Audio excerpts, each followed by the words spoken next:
from the Quezon Huskers, especially in the last 2 quarters, Coach Mike? Well, I feel yung magandang execution nila on the offensive end. They did struggle to start the third quarter, but they came back. A lot of downhill action, especially yung a couple of turnovers that they forced, to which they got, I think 5-6 points out of it. And really making the most out of the defensive stops that they've been playing. And they start the fourth quarter with another defensive stop and another point of turnover. See the quarter scoring right there. It's combined 28 points. Lowest so far combined scoring between these two teams in the third. Unti-unti dumadami yung turnovers nitong Zamboanga at unti-unti na rin lumalayo yung Quezon, up now by 8 points. Another turnover. And most of their turnovers are live ones, Coach Mike. Correct. And that's the danger of getting a live turnover. That's why teams, when you get that turnover and you see that's falling outside, you still try and save it, because it's harder to defend a live turnover than that you have an inbound from the back or on the sideline. Fast break of the game brought to you by Extreme Cool Air Conditioners. Ang Extreme magpalamig, free installation for split-type air conditioners. 6 points of turnovers, all from Judel Fuentes, starting from the third and even here at the start of the fourth.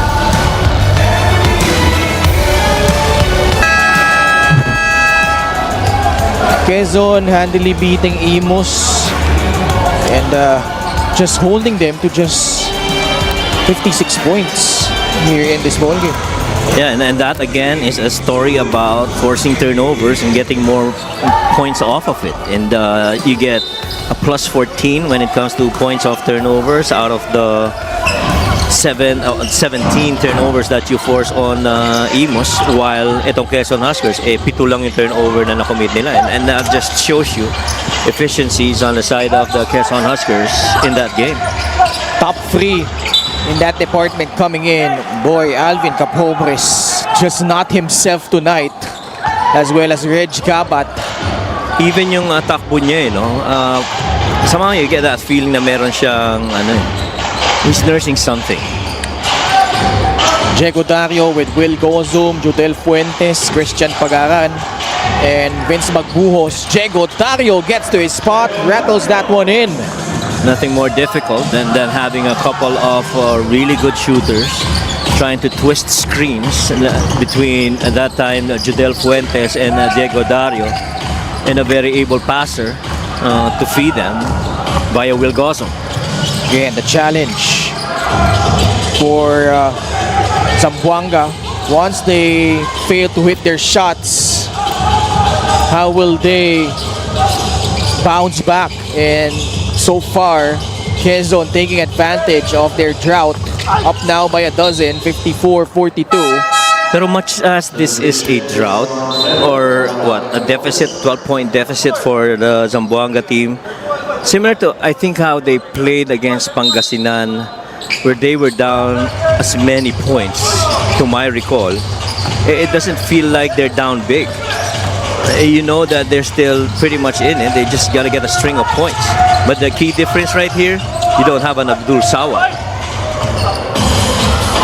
And what does Abdul Sawat bring to the table that they're sorely missing right now, Coach Mike? I think that's steadiness, especially down on the tight games. You have to remember in that match, you see this good drive right here by JP Kawila, and you have to remember that in that match against Pangasinan, Abdul Sawat was actually the one that sent that game into regulation, as he tried to test that middle lane for that drive and calmly made that layup. Oh wow. Gozum forced into a miss. They were lucky that Will missed that. Good foul given up by Diego Dario. Dahil nga with Zamboanga, they need to play with a lot of pace. Yes. Because with the absence of a go-to scorer, Reg Gabat, Alvin Capobres struggling, they need to find ways to get easier points in their favor. At saka kailangan sabayan nila si Chino Mosqueda. I think his leadership, it's always been there at any point in the game. And you gotta follow his lead. You gotta be with him. Sharp cuts, good looks, create confusion. You gotta be in there. You gotta make your shots. There you go. Pumihit, That's pumasa palabas, creating something out of nothing and finds Michael Are for free. And if it has to be Michael Are from the outside, then so be it. Every time that ball is on Chino Mosqueda's hands, you gotta make yourself available. James Una rejecting that Diego Dario layup. Michael Are though left it short. Golden opportunity missed there by Zamboanga. That was a big one. Could have been a 5-point run already for Zamboanga. Also would have made it a 2-possession ball game. That is right. And so with almost 6 minutes and change still remaining, they're still in this. Speaking of Zamboanga, LJ with a powerful offensive rebound, and Are no choice but to give up that foul. this game is so much a defensive game. Let's get an injury update from Andrea Indicio. Just an update on both of the players who were down earlier. For the side of Zamboanga, John Calisay was hit on his right lower cheek, was shaken a bit, but assured the team kaya niyang bumalik. For the side of Quezon, Gabanal sustained a cut on his upper right lip, and right now there's a little bit of swelling, but is also good to play once called. Back to you guys. Maraming salamat, Andrea. Parehong mandirigma. Oh yes. Gabanal, in fact, is now in the ball game after getting hit by James Sena earlier. Well, you talk about toughness. Gabanal's definitely going to be up in that conversation. And you do also like yung resilience nito ni Calisay. Because in the games that they played, alongside si Kawilan, ang ganda rin na naging partnership ng dalawang yan. Is that tight stagger right here to set up the three on the weak side corner. Paul Turco, balik kay Jason Credo. Two-man game between those two. Ball will stay with Zamboanga. Approaching the 6-minute mark of the fourth. They're still behind by 8. Well, Coach Eric has really done, has shown that, Naka-nakaw si Chino Mosqueda doon. I was even gonna say that Coach Eric was bringing that level of calmness para dito sa Huskers, kahit na ganito kadikit yung laban. And he just stays with the trust on his players and his team on the floor. A heads-up play from Chino Mosqueda. Nice pass. Santagon goes up strong. Basket and one. Breakdown in the defense once again from Zamboanga. It's always the pass out of the pass. Gab finds Hierro, draws that secondary defender, and the least guarded guy, Simon Sandago. Si Paul Turco was lost in the shuffle there. Yeah, because he had to peel off because nabeat yung defender na primary supposedly for Joshua Hierro, and they just left Simon Sandagon the other way. Free throws have not been kind for both teams. Quezon is 4 out of 11. 2 of 6 lang itong Zamboanga. Which is so much lower than their usual performance. Roughly close to 60, and sobrang baba niya. Oh no. Another pass. Joshua Hierro. Another and one opportunity for the Quezon Huskers. That's the second consecutive play that we've seen that ball move around without so many dribbles. Ball bounces, gets to Gab, and then to that diving Joshua Hierro. Gets that and one. You move the ball around, you move pieces around. That practically is what happens. And itong Quezon Huskers is pretty adept at doing that. Hierro's free throw good. Biggest lead right now for the Quezon Huskers at 11 points. Actually, kung pag-uusapan mo ang Zamboanga, it's really missing certain guys na normally nakikipagpalitan sa rotation. Kaya mas mahaba ang minutes ng mga talagang inaasahan nila Coach Ega and Coach Bong. Check that, they led by 12 earlier, 54-42. Now it's back to 11. Double-digit spread para sa Quezon Huskers. Pumoposte sa ilalim si Chino Mosqueda laban kay Diego Dario, and Jegs called for that foul. Now, what you gotta like also with eto si Chino Mosqueda, ang haba ng mga minuto nito pero hindi mo nararamdaman napapagod. Diba? Right now, after going 25, 26 minutes the previous game, he is right now playing for 23 minutes. Credos 3 short. Zamboanga misfiring from the outside here in the fourth.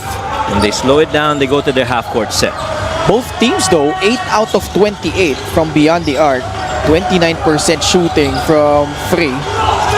But the major difference for Quezon has been the number of steals that they've had. 7 steals and also 12 turnovers by Zamboanga, leading to +8 in terms of points off turnovers and +6 in fast break points. And which is a result of 4 more perimeter makes itong Quezon than that of itong Zamboanga. 11 pa rin ang lamang. Gabanal, libre para sa 3. Mintis. Credo. Atake. Natapik ni Simon Sandagon. Credo still has the basketball to James Una, who slides in. Wala pa din. The struggle continues for Zamboanga. Under 4 minutes left. Mosqueda trying to create a situation, and he was able to fish a foul. Number 6, Diego Dario called for his 3rd foul. Fuentes, Tamsi replacing Dario Enyero. Gino Mosqueda back at the line, who was also fielded in by Coach Eric Gonzalez. Papalitan niya muna si Simon Sandagon.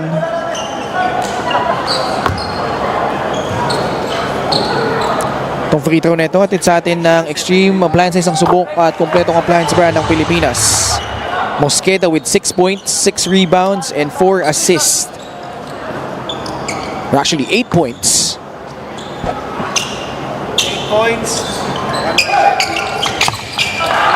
9, 6, and 4 for Chino Mosqueda. 60-51.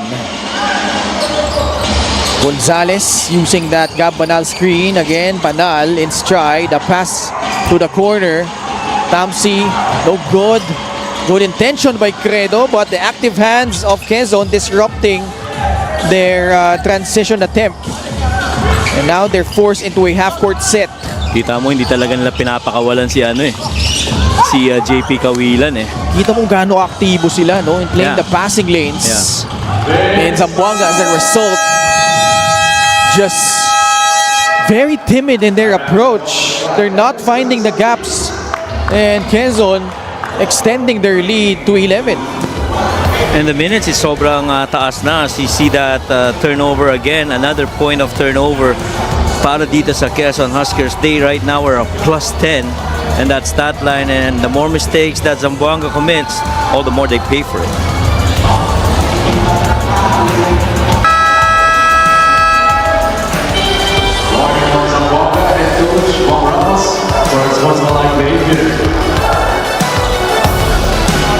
That's a very important matchup, especially if they end up losing this game. Talking about Zamboanga, kalaban nilang Caloocan. And if they drop their last 2 assignments, they could very well be forced to go through the play-in, because the teams below them, all of those beat them in the regular season. Gensan, Basilan, Binyan, and Mindoro. Correct. At saka ang ano niyan, if they fall in the play-in, let's say they get out of it and they become team number 8, this is exactly the team that they will go up against, the Quezon Huskers. They're the number 1 team in the South. So you gotta go through that again. Now, if you're the other bottom teams trying to chase up in the play-in, you see this drive right here.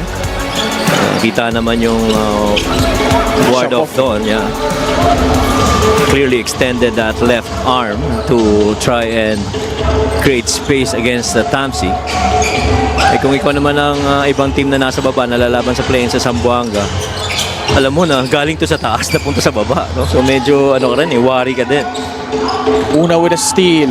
Zamboanga needs to find that spark. And they still have time. Oh wow, thought he could have taken that.